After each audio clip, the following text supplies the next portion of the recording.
चलिए, नमस्कार दोस्तों, मैं भूपेश जवांगन। सबसे पहले आप सभी को हॉस्टल वार्डन परीक्षा जो कल संपन्न होने वाली है उसके लिए अग्रिम शुभकामनाएं, बहुत बहुत बधाई हो। आप लोग बहुत ही अच्छे से बनाइएगा पेपर को और सिलेक्शन लीजिएगा, ठीक है ना।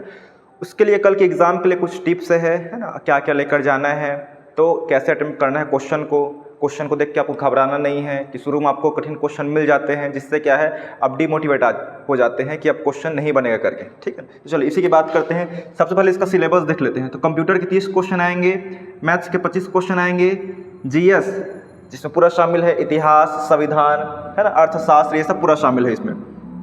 बाल मनोविज्ञान का 10 क्वेश्चन आएगा, हिंदी से 5 क्वेश्चन आएंगे, इंग्लिश से 5 क्वेश्चन आएंगे, सीजीजीएस इतिहास से 5 क्वेश्चन आएंगे और current affair national and international से 5 क्वेश्चन आएंगे। तो हम लोग देखते हैं कि आप लोग को अटेम्प्ट कौन सा सब्जेक्ट करना चाहिए। तो मेरा सजेशन है, ठीक है ना, कि आप लोग अटेम्प्ट जो जीएस पोर्शन है उसको सबसे पहले कीजिए। कंप्यूटर को कर सकते हैं आप लोग, क्योंकि कंप्यूटर ही मेन है ना, कंप्यूटर को कर लीजिएगा अटेम्प्ट सबसे पहले। मैथ्स को सबसे पहले अटेम्प्ट मत कीजिएगा, क्योंकि मैथ्स में टाइम हो जाता है। एक क्वेश्चन सिंपल से मान लो आया है, प्रथम आप 20 संख्याओं का औसत निकालिए करके, ठीक है। सिंपल से तो क्वेश्चन है, लेकिन उसमें क्या है कि अगर आप लोग ट्रिक नहीं जानते तो कैलकुलेशन में फंसेंगे। आप लोग पूरा 1 से 20 तक संख्या लिखेंगे, फिर उसको 20 से भाग देंगे, तो जोड़ने में ही टाइम लग जाएगा आपको, ठीक है ना। तो ऐसे नहीं करना है आपको, ठीक है ना। मैथ्स को पहले अटेम्प्ट नहीं करना है। जीएस को देख सकते हैं आप, कुछ क्वेश्चन बनेगा तो बाल मनोविज्ञान का देख सकते हैं, हिंदी का देखिए, इंग्लिश का, सीजीजीएस और करंट अफेयर का। और दूसरी चीज़ ये कि इसमें मान लो गोला रहेगा ऐसे 2 3 4 5, ठीक है ना, 4 गोला रहेगा आपके पास, ठीक है। इसमें आप लोग को एक बार सबसे पहले उसको टिक कर लेना है, जो भी आंसर लग रहा है। एक राउंड सबसे पहले जाना है आपको, ठीक है ना। जीएस पोर्शन में, अभी मैथ्स को नहीं छूना है, जीएस पोर्शन में पूरा 1 से 100 क्वेश्चन तक पूरा एक क्रम से जाना है, और आपको जो लग रहा है उसको टिक कर लीजिएगा, ठीक है ना। एक राउंड पूरा जाना है, भले उसको 1 घंटा लगे, ठीक, एक राउंड पूरा जाना है। उसके बाद 1 घंटा हो जाने या 40 मिनट का ड्यूरेशन हो सकता है, 40 से 45 मिनट का हो जाने के बाद आप लोग सबसे पहले छोड़ना नहीं है, मैथ्स को बनाने स्टार्ट नहीं कर देना है। टिक करने के बाद आप लोग को भरना है, सबसे पहले देख लेना है। मान लो पहला क्वेश्चन था, उसमें ए है ना, तो डॉट लगा लीजिए, ठीक है। सेकंड क्वेश्चन में क्या लगाए हैं उसको देख लीजिए, इसमें डॉट कर लीजिए, इसमें डॉट कर लीजिए, सबको पहले डॉट कर लीजिए, पहला राउंड वाला, ठीक है। उसके बाद जो 5 मिनट में सबको एक साथ भर लीजिए फटाफट। गोला को आप लोग को छोड़ना नहीं है अधूरा, भले वो एक्स्ट्रा निकल जाए वो चल जाएगा, लेकिन अधूरा ऐसे नहीं छोड़ना है, नहीं तो वो चेक नहीं होगा, ठीक है ना। और एक चीज़ ध्यान रखेंगे, मान लो आप गलती से इसमें डॉट लगा दिए हैं, ठीक है ना, तो आप लोग का गलत नहीं होगा। आप लोग मान लो दूसरा विकल्प लगाना चाहते हैं तो क्या है, इसको डार्क कर दीजिए, अच्छे से गोला भर दीजिए। डॉट को वो गिनता नहीं है, याद रखना है, ठीक है ना, OMR जो मशीन है, तो इसको ध्यान रखना है आपको। तो सबसे पहले वही जीएस क्वेश्चन को सॉल्व कीजिएगा, जितना भी बने फर्स्ट राउंड में उसको सॉल्व करना है। उसके बाद मैथ्स को देखना है, ठीक है ना। और टाइम का बहुत ध्यान रखना है, 2 घंटे का पेपर रहेगा, आपको ज़्यादा टाइम रहेगा नहीं, 2 घंटे का पेपर। उसके बाद अगर मैथ्स भी स्टार्ट करते हैं ना, मैथ्स ही स्टार्ट करते हैं, तो जो क्वेश्चन बहुत बार ऐसा होता है कि सरल क्वेश्चन रहता है, लेकिन कैलकुलेशन बहुत ज़्यादा लेंदी रहता है, जिसके कारण बहुत ज़्यादा टाइम वेस्ट हो जाता है। 1 मिनट दिए और कुछ टाइम लग रहा है उसमें, 2 मिनट दे दिए, 3 मिनट दे दिए, 5 मिनट ऐसे ही लग जाता है क्वेश्चन के पीछे। लेकिन आपको मैथ्स में देखना है कि कौन सा क्वेश्चन, ठीक है ना, भले कठिन क्वेश्चन हो लेकिन सिंपल विधि से बन सकता है, जिसमें ज़्यादा कैलकुलेशन ना हो। और आप लोग से ये भी आग्रह है, आप लोग रफ करेंगे तो कम से कम क्वेश्चन है मैथ्स का वहीं पर साइड में कर लीजिएगा, है ना। इन्विजिलेटर हालांकि उसको मना करेगा कि नीचे में करो करके, लेकिन आप लोग को कर लेना है, ठीक है, कोई कुछ नहीं बोलेगा वहीं पे। तब आप लोग क्या है, मैथ्स में जब वापस आएंगे उस क्वेश्चन में, मान लो गुना करने का है, 112 इंटू 514, इतना लंबा है, ठीक है ना, तो वही क्वेश्चन के पास आके डायरेक्ट गुना कर पाएंगे। अदरवाइज जो नीचे में रहता है स्पेस फॉर रफ वर्क करके इधर करेंगे तो सब मिक्स हो जा रहता है, कौन सा क्वेश्चन का कौन सा सॉल्यूशन है, कौन सा कैलकुलेशन आपको पता नहीं चलेगा। इसलिए क्या है, क्वेश्चन के पास ही जगह रहेगा, इंग्लिश भी रहता है क्वेश्चन, वहाँ पे आप लोग को कैलकुलेट कर लेना है, ठीक है ना। तो अच्छे से देखना है। उसके बाद मान लो अब देखते हैं कितना क्वेश्चन अटेम्प्ट करें, ये क्वेश्चन है, ठीक है ना, कितना क्वेश्चन आप लोग को अटेम्प्ट करना है। चलिए इसको मिटा रहा हूँ, और कुछ क्वेश्चन होगा तो बता दीजिएगा कमेंट में, लेकिन आप लोग को घबराना नहीं है। सबसे पहले बात करते हैं कि क्वेश्चन पेपर मिलते ही, ठीक है ना, ऐसा होता है बहुत बार कि शुरू में आपके सेट में कठिन क्वेश्चन आ जाते हैं। मान लो कंप्यूटर के ही आए हैं, कठिन क्वेश्चन आ जाते हैं, शुरू के 5 क्वेश्चन 10 क्वेश्चन एकदम ज़्यादा कठिन लग रहे हैं, ठीक है ना, तो डिमोटिवेट होना नहीं है, घबराना नहीं है, ठीक है ना। पसीना छूटने स्टार्ट कर देता है वो सही बात है, लेकिन आप लोग को घबराना नहीं है, ठीक है ना, आगे बढ़ना है। बहुत सारे क्वेश्चन है ना। कंप्यूटर मान लो 5 क्वेश्चन कठिन आए हैं तो 30 क्वेश्चन आने हैं, 25 क्वेश्चन तो उधर आगे रहेगा, तो घबराना नहीं है आपको कठिन क्वेश्चन देख के, ठीक है ना। तो आप लोग को अपनी तैयारी पे भरोसा रखना है, ठीक। अगर हम लोग अब डायरेक्ट अटेम्प्ट की बात करते हैं, आप लोग का ज़्यादा टाइम वेस्ट ना नहीं करूँगा मैं, अटेम्प्ट की बात करते हैं, कितना अटेम्प्ट करें। 100 क्वेश्चन है, ठीक है। इसमें भी क्राइटेरिया है भाई, याद रखना है, ठीक है ना। जिन लोग अच्छे से पढ़े हैं और जिन लोग कम पढ़े हैं और जिन लोग ऐसे एग्ज़ाम देने जा रहे हैं, ठीक, ज़्यादा कुछ पढ़े नहीं है, ठीक है, सबके लिए क्राइटेरिया अलग अलग है। देखिए, जिन लोग अच्छे से पढ़े हैं, ठीक है, तैयारी करें एग्ज़ाम का, मान लो 100 में उन लोग का सही बन रहा है 60 सही बन रहे हैं, ठीक है ना। जिन लोग पढ़े हैं अच्छे से और जिन लोग थोड़ा बहुत कम पढ़ के गए, उतनी ज़्यादा तैयारी नहीं है, उन लोग का मान लो 40 बन रहे हैं, ठीक है ना। और जिन लोग तैयारी किए ही नहीं है, ठीक है, 1 महीने ऐसे ही देखे कुछ ठीक से तैयारी हुआ नहीं है, ना मैथ्स का भी कुछ में, उनका बन रहा है मान लो 25 क्वेश्चन ही बन रहे हैं, सही 25 क्वेश्चन ही बन रहे हैं। तो उस कंडीशन में क्या करना है, तीनों वाले कंडीशन को, जिनका 60 क्वेश्चन बन रहे हैं, जिनका 100 में 40 क्वेश्चन बन रहे हैं और जिनका 100 में 25 क्वेश्चन बन रहे हैं। तो ध्यान दीजिए, आप लोग को सभी को मालूम होगा कि जिन लोग, सबसे पहले बात करते हैं जिन लोग पढ़े हैं, है ना, तैयारी कर रहे थे, बहुत अच्छे से तैयारी कर रहे थे, उन लोग का पूरा क्वेश्चन करने के बाद, मैथ्स का भी, कंप्यूटर, ये सब जीएस के बाद 60 क्वेश्चन ही एग्जैक्ट सही हो रहा है, ठीक है ना। 60 क्वेश्चन एग्जैक्ट सही हो रहा है, तो आपको 60 क्वेश्चन में छोड़ना नहीं है, ठीक है। अटेम्प्ट तो व्यापम का 1 डे एग्जाम है, बहुत लोग तुक्का लगाते हैं और क्या है 1/4 रहता है, ठीक है, माइनस मार्किंग, मतलब 4 क्वेश्चन गलत हो गया तब 1 नंबर कटेगा। मान लो, याद रखना है, तो जिनका 60 क्वेश्चन बना हुआ है और मान लो जिन लोग को 20 क्वेश्चन में 60 क्वेश्चन करने के बाद 20 क्वेश्चन ऐसे हैं, ऐसे बचे हुए हैं जिसमें 2 ऑप्शन में डाउट है, ए या बी हो सकता है या सी डी या ए डी, ठीक है ना। तो उसमें उन लोग को पूरा अटेम्प्ट करना होगा, याद रखना है, पूरा अटेम्प्ट कीजिए उसको, पूरा अटेम्प्ट। कम से कम इसमें 10 भी सही होता है, ठीक है ना, और 10 क्वेश्चन मान लो गलत होता है, तो 10 को 4 से भाग दो, कितना नंबर कटेगा, लगभग 2 नंबर। लेकिन आपको तो लगभग एवरेज क्या है, 7 नंबर प्लस में रहेंगे आप, ठीक है ना। तो ये बेनिफिट रहेगा, ठीक है ना, 1/4 का, ठीक है। तो आप लोग को याद रखना है कि 2 ऑप्शन वाला है तो उसको छोड़ेंगे नहीं आप लोग, ठीक है ना। और अगर इन लोग की बात करें, जिन लोग का कम बन रहा है 40 ही बन रहा है, और इन लोग को मान लो 10 क्वेश्चन ही ऐसा लग रहा है, 10 क्वेश्चन ही लग रहा है जिसमें 2 ऑप्शन में डाउट है, तो जिन लोग कम पढ़े उसको मालूम रहना चाहिए कि कट ऑफ जो है इतना तो नहीं जाएगा, ठीक है ना। तो उन लोग को क्या है, अटेम्प्ट करना चाहिए अच्छे से, है ना, अच्छे से अटेम्प्ट करिए आप लोग, ठीक है। 80 तक पहुंचा दीजिए इसको, 80-90 जो भी है, ठीक है, पहुंचा दीजिए अच्छे से। और जिन लोग तैयारी करे ही नहीं है, ठीक है ना, तैयारी किए ही नहीं है, पता ही नहीं है कि क्या है कंप्यूटर, क्या है, मतलब कंप्यूटर में मैथ से नहीं बन रहा है, तो उन लोग अगर 25 में मान लो 25 क्वेश्चन और अटेम्प्ट करते हैं, ठीक है, तो 50 क्वेश्चन में तो सिलेक्शन होने वाला नहीं है, ठीक है। तो क्या करना है, पूरा 100 अटेम्प्ट कर दो, ठीक है ना। क्या पता लक हो, 1% लक भी साथ देता है ना।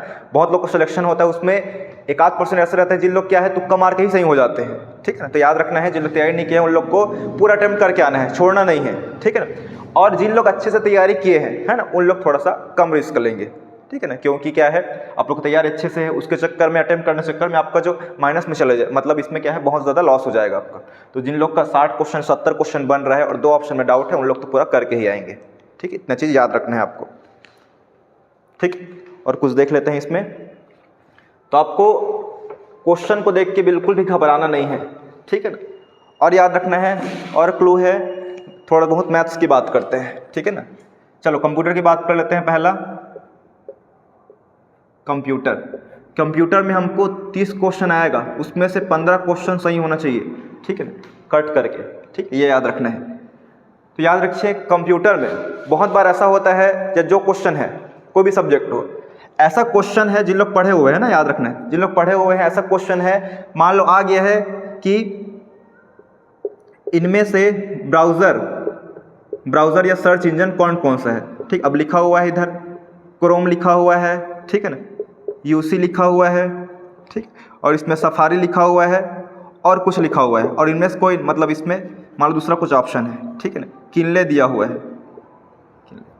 हालांकि नहीं है ये, लेकिन ऐसा दिया हुआ है, और चौथा दिया है, सभी दिया है, और आपको किनले के बारे में मालूम नहीं है, ठीक है ना।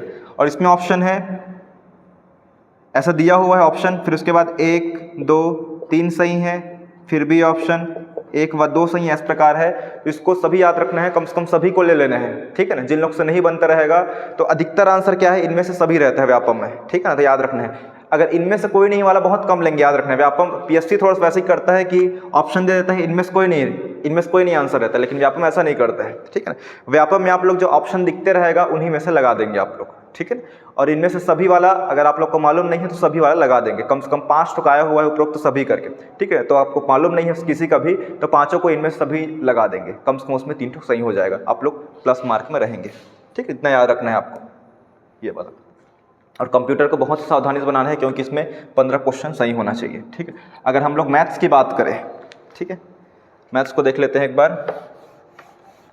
देखिए मैथ्स में बहुत बार ऐसे होते हैं बड़ा क्वेश्चन दिखता है, बहुत ज़्यादा बड़ा दिखता है, बिग क्वेश्चन दिखता है, जैसे अभी एलसीएम एच से भी पढ़े हैं कुछ, ठीक है ना, जिसमें से सिंपल से निकालने के लिए आता है इसका एलसीएम निकालिए 5, 10, 12 का, या इसका 5, 10, 12 का एचसीएफ निकालिए करके, उसी को आपको दे देता है कि सबसे बड़ी माप वाली, ठीक है ना, कुछ दे देगा आपको कुछ चीज़, उसका क्या है सबसे बड़ी माप क्या होगी करके, तो वो क्वेश्चन में सिर्फ एलसीएम या एचसीएफ निकालना ही रहता है। क्वेश्चन को एक बार पढ़ लेना है अच्छे से, ठीक है ना। देखिए बड़ा क्वेश्चन देख के घबराना नहीं है आपको, बड़ा क्वेश्चन और सिंपल से रहता है, ठीक। अगर क्वेश्चन नहीं बन रहा है जो दिया हुआ है तो ऑप्शन से बनाइए। देखिए गणित में मूल मंत्र यही है, ब्रह्मास्त्र यही है कि आप लोग को ऑप्शन से बना के देखना चाहिए। अगर ऑप्शन से भी नहीं बन रहा है तो फिर छोड़ सकते हैं उसको, लेकिन क्या है अगर नहीं बन रहा है क्वेश्चन डायरेक्ट क्वेश्चन से, ठीक है ना, तो ऑप्शन रख के देखिए, सभी को ऑप्शन रख के देखिए। कभी कभी क्या है ऐसा होता है कि कोई ऑप्शन फर्स्ट बार रखे ABCD में कोई भी बी रख दिए तो आ जाता है, तो डायरेक्ट आप क्या है आंसर लगा देंगे, ठीक है, तो टाइम बच जाएगा। तो ऑप्शन में रख के बनाना है, ठीक है ना। और बाकी तो बाल मनोविज्ञान ये ठीक है, हिंदी, इंग्लिश, ठीक है ना। इंग्लिश में थोड़ा बता देना चाहूँगा वॉइस में, ठीक है ना, वॉइस देख लीजिएगा थोड़ा सा। आज जो पढ़ने के लिए बता देता हूँ तो कंप्यूटर को आज के लिए आप क्या करें, सबसे पहले तो ये बताना चाहूँगा कि आप लोग क्या क्या लेकर जाएं अपने साथ, ठीक है, ये बहुत इंपॉर्टेंट है। तो बॉल पेन लेकर जाना है, याद रखना है। क्या पेन लेकर जाना है? बॉल पेन लेकर जाना है, चाहे वो नीला कलर का हो चाहे वो काला कलर का हो, दोनों में से कोई भी लेकर जाना है, ठीक है, याद रखना है, नीला या काला। बॉल पेन ना कि जेल पेन, ठीक, ये याद रखना है। और अपना जो एडमिट कार्ड है उसको अभी से निकाल लीजिए आप लोग, एडमिट कार्ड करके भरोसे मत रखिए। एडमिट कार्ड, अगर एडमिट कार्ड में आपका फ़ोटो नहीं है, एडमिट कार्ड में फ़ोटो नहीं है तो आप लोग फ़ोटो लेकर जाएंगे, और जिन लोग का फ़ोटो है तब भी क्या है 1-2 फ़ोटो ले जाने में कोई हर्ज नहीं है, ठीक ना, आप लोग ले जाइए, ठीक, कोई दिक्कत नहीं है, 2 ठोक ले जाइए फ़ोटो, ठीक है ना। और पेन का ख्याल रखिए और समय का ध्यान रखेंगे। और आपका जो सेंटर है उसको अच्छे से देख लीजिए एक बार, कहीं गलत तो नहीं है। आप जो पढ़ रहे हैं जैसे बहुत प्रकार से अलग अलग होता है, ठीक है ना। एक बार जो एक मेरा दोस्त है उसको KPS मिला था, KPS बोला, वो मेरा दुर्ग मिला था, उसका भी दुर्ग मतलब KPS बोला था, लेकिन KPS दुर्ग ना होकर उसका लास्ट हम देखा एग्ज़ाम के दिन तो वो क्या है रायपुर मिला था। अब वो बहुत ही जल्दी रायपुर गया वो दुर्ग से। तो याद रखना है KPS स्कूल बहुत सारे होते हैं, बालोद में भी है, दुर्ग में भी है, रायपुर में है, तो आपको ध्यान से देखना है, एड्रेस पूरा अच्छे से देखना है कि कौन सी स्कूल है या कौन सा कॉलेज है और एड्रेस क्या है करके, ठीक है ना। और अपने जो सेंटर है वहाँ पहले ही पहुँच जाना है, आधा घंटा पहले, ठीक है ना, क्योंकि उसमें रिस्क नहीं लेना है। और सबसे बड़ी चीज़ ये है, ध्यान दीजिए, OMR को कैसे भरें करके, इसको ध्यान रखिए दोस्तों। सबसे पहले OMR ऑप्टिकल मार्क रीडर जो आप लोग का दिया जाएगा पेज, जिस आंसर शीट बोलते हैं, ठीक है ना, उसको कैसे भरना है, बहुत ही सावधानी से भरना है, बहुत ही जल्दबाजी नहीं करना है। अगर आप लोग फर्स्ट टाइम एग्जाम दे रहे हैं 12वीं के बाद तो आप लोग इन्विजिलेटर से पूछ लेंगे, ठीक है ना, अपने से भरने की कोशिश नहीं करेंगे। अगर एक भी गलत होता है, ठीक, हालांकि इन्विजिलेटर लोग बोलते हैं कि हाँ ठीक है इसको सुधार लो, कट कर दो, चेक हो जाएगा करके, लेकिन चेक होता नहीं है। गलती हो गया मतलब चेक नहीं होगा, याद रखना है, ठीक, खासकर गोला भरते टाइम, ठीक है। तो बहुत ही सावधानी से भरना है। अगर इन्विजिलेटर कहीं और बिजी है, दूसरे स्टूडेंट के साइड बिजी है, तो आप लोग उसको क्या है मत भरिए अभी, ठीक है, लेकिन जल्दबाजी बस मत कीजिएगा, अदरवाइज पूरा आपका मेहनत पानी फिर जाएगा, ठीक है ना। OMR को, और याद रखिए OMR को देखिए 2 घंटा की एग्ज़ाम है, ठीक है ना, 12 से सवा 2 बजे तक है 2 घंटे का, जिसमें से आप लोग को 12 से 12:15 तक क्या देंगे आप, OMR शीट भरवाएंगे, फिर 2 घंटा आपको इधर मिलेगा, ठीक है ना। कभी कभी क्या होता है कि 12:10 को ही आपको क्या दे देंगे, क्वेश्चन पेपर दे देंगे 12:10 को, या फिर आपका मान लो 12:15 तक कंप्लीट नहीं हुआ है, क्वेश्चन पेपर आ गया है, ठीक है ना। तो हम लोग क्या करते हैं, क्वेश्चन पेपर देखने की जल्दी रहती है, क्वेश्चन पेपर को देखते हैं, जिससे कि हम लोग फिर फटाफट भरने के चक्कर में कुछ चीज़ छोड़ भी देते हैं, कुछ चीज़ गलत कर देते हैं। तो एक चीज़ ध्यान से रखिए, अगर आप लोग OMR शीट को गलत कर देंगे ना तो आपका कितना भी पढ़े लिखे रहो, पूरा 100 में 100 बना लो, कोई मतलब नहीं होगा, ठीक है ना। तो याद रखना है, मान लो 2 घंटा का एग्ज़ाम है, इसमें आप लोग मान लो अधिकतम बोल रहा हूँ आधा घंटा भी दे देते हैं तो भी कोई दिक्कत नहीं, 1.5 घंटा आपके पास टाइम मिलेगा अच्छे से पढ़े हैं तो, ठीक है ना। तो OMR में गलती नहीं करना है, बार बार बता रहा हूँ मैं, ठीक है ना। डेट के स्थान पर डेट लिखेंगे, ठीक है, और रोल नंबर के स्थान पर roll number, question booklet number आएगा, ठीक है ना, ये सब, और आंसर शीट नंबर आएगा, सेट को लिखना है, साइन करना है अच्छे से, सभी को एक बार चेक कर लेना है। सबसे पहले आपका यही काम रहेगा, क्वेश्चन जैसे भी रहे, पढ़े रहे ना पढ़े रहे, बन रहा हो ना बन रहा हो, OMR शीट को बहुत ही सावधानी से भरेंगे, ठीक है ना। और आज जो है अब लास्ट हम लोग कड़ी पे आ रहे हैं कि हम लोग अभी जो टाइम मिला है उसमें क्या पढ़े करके, ठीक। तो देखिए इंग्लिश तो आप लोग क्या ही पढ़ेंगे, एंटोनिम सिनोनिम पढ़ नहीं सकते, वॉइस में थोड़ा बहुत देख सकते हैं, इज आर एम लगा है, याद रखना है। अगर वॉइस में एक्टिव वॉइस में ING फॉर्म आया हुआ है, ठीक है ना, तो इसमें पैसिव वॉइस बनाते टाइम क्या लगता है, बीइंग लगता है, ठीक, ये लगता है, ठीक, याद रखना है। CGS में इतिहास है, इतिहास जिन लोग पढ़े नहीं हैं उन लोग इसको पढ़ के टाइम वेस्ट नहीं करेंगे, ठीक है ना। करंट अफेयर मैं भेजता हूँ ग्रुप में, उसको देख लीजिए, एक बार पढ़ लीजिए, उसी से क्वेश्चन आने वाले हैं, ठीक है। करा भी दिया हूँ बहुत सारा करंट अफेयर को देख सकते हैं, एक बार रिवाइज कर सकते हैं। बाल मनोविज्ञान एक बार बुद्धि वाला देख लीजिए, बुद्धि का बहुकारक सिद्धांत, ठीक है, ये सब देख सकते हैं। व्यक्तित्व वाला, खेल, योगा, शिक्षा, जिससे 4 क्वेश्चन आने वाले हैं, मेरी वीडियो डाल दिया हूँ, योगा, शिक्षा, खेल से, इससे क्वेश्चन आने वाले हैं, आप इसको देख लीजिए, रिवाइज कर लीजिए, ठीक है ना। और GS में आप लोग क्या ही रिवाइज करेंगे, GS को रिवाइज मत करिए, ठीक है ना। GS में जितना भी जानते हैं उससे बन जाएगा, अगर बनता होगा तो GS को आप लोग को रिवाइज करने की ज़रूरत नहीं है, ठीक है ना। मैथ्स में एक बार सूत्र वगैरह ही देख लीजिए, ठीक है ना, एक बार अच्छे से देख लीजिए मैथ्स को। और सबसे ज़्यादा देखिए आज कंप्यूटर को एक बार अच्छे से देख लीजिए, हर टॉपिक को एक बार देख लीजिए, कंप्यूटर में कौन कौन सा टॉपिक है, क्या है, एक बार एंटीवायरस लिस्ट देख लीजिए, सर्च इंजन लिस्ट देख लीजिए, वेब ब्राउज़र लिस्ट देख लीजिए, या इनपुट आउटपुट कौन कौन सा डिवाइस उसको देख लीजिए। कम से कम बेसिक जो है गलती नहीं होना चाहिए, ठीक है। तो ये आपका स्ट्रेटजी रहेगा, ठीक है ना। ये सब GS वाला जो इंडिया GS उसको देखने की ज़रूरत नहीं है, टाइम वेस्ट नहीं करना है। तो वही बोल रहा हूँ बार बार कि कंप्यूटर को एक बार बहुत अच्छे से देख लीजिए एक बार, ठीक है। जितना भी अभी ऑब्जेक्टिव करने को उतना ज़्यादा टाइम नहीं है ना, ऑब्जेक्टिव को मत देखिए अभी कंप्यूटर में, क्योंकि ऑब्जेक्टिव देखेंगे तो आपको पोर्शन कवर नहीं होगा। एक बार थ्योरी वाला बुक जो भी आपका नोट्स है या PDF है उसको एक बार रिवाइज कर लीजिए, पलट लीजिए कंप्यूटर का। और मैथ्स में जो टॉपिक है, प्रतिशत वगैरह आपके अगर सूत्र वगैरह कुछ भूल रहे हैं उसको देख लीजिए, ठीक है। और बाकी एकदम बिंदास अंदाज से जाइए एकदम, ठीक है, खुशी जाइए। यहाँ तक जितना भी तैयारी हुआ है बस अपनी ईमानदारी के साथ वहाँ गलती नहीं करेंगे, सिली मिस्टेक बस नहीं करेंगे, भले आपकी तैयारी हुई हो या ना हुई हो, लेकिन जानते हुए क्वेश्चन जो है वो गलत नहीं होना चाहिए आपसे, ठीक, इतना चीज़ ध्यान रखिएगा आप लोग, ठीक है। तो चलिए, ऑल द बेस्ट, आप सभी को बेस्ट ऑफ लक, बहुत अच्छे से बनाइएगा, ठीक है ना। आशा करता हूँ और कामना भी करता हूँ भगवान से कि आप लोग का पेपर बहुत अच्छे से बने। Thank you.